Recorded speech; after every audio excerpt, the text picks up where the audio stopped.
3, 2, 1, start. The Rural Credit Survey Committee, which looked into the entire question in 2001, had made certain recommendations. In the drafting of our plans, the recommendations of the Rural Credit Survey Committee were given due weight. You know that in the ninth five-year plan, it was stated that at least 50% of the villages should be brought under cooperatives. According to the 11th plan, all the villages and all the peasant families are to be brought under cooperatives. This is the perspective with which the Planning Commission has looked at the problem. What prompted them to do that was that in the Rural Credit Survey Committee's report, they have said that both through the government and cooperative sources, credits were available to peasants only to the tune of 6%. Through cooperatives alone, it is, I think, 3% or so. The other sources of credit to the peasants are the original money lenders. They have elaborately described all that. One point which they stressed in their report is that even the cooperatives do not cater to the needs of the weaker sections of the village community.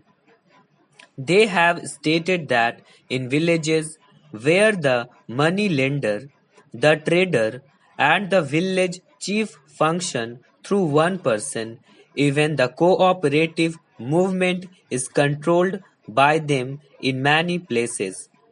If they are outside the cooperative movement, they will sabotage it from outside.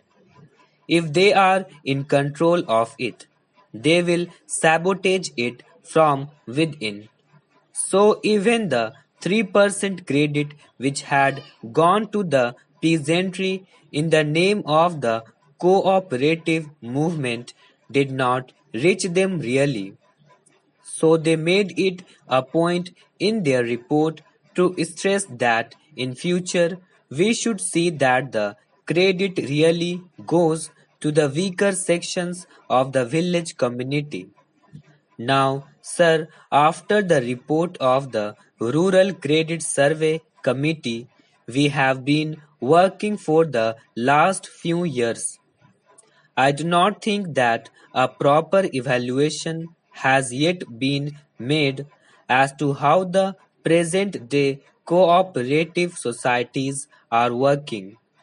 As far as extending the facilities to a larger section of the rural population is concerned, the cooperative movement has succeeded.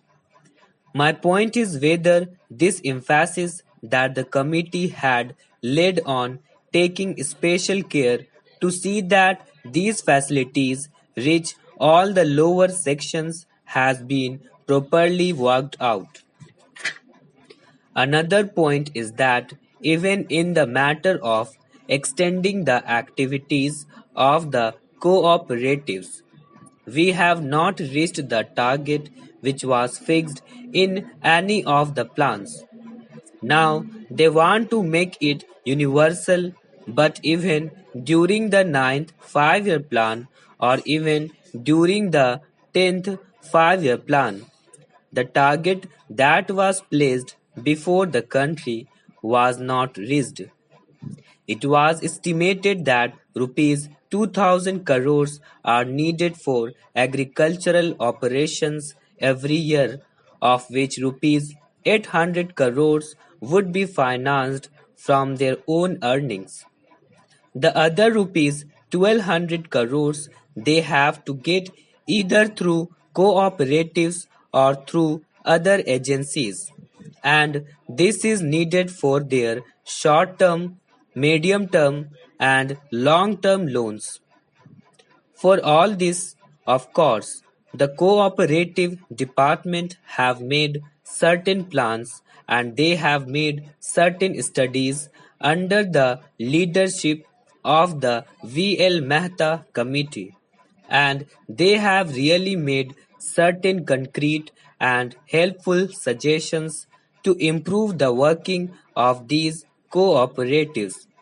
But even here, in spite of all the recommendations, in spite of all the studies, things are not working in the proper direction. Now, apart from these credit facilities, much has been said here about the processing factories like sugar factories, etc., which should go to help the peasants.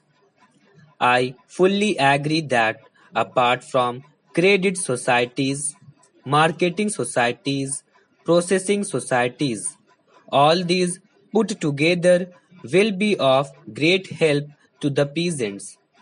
But are they really serving the real agriculturists?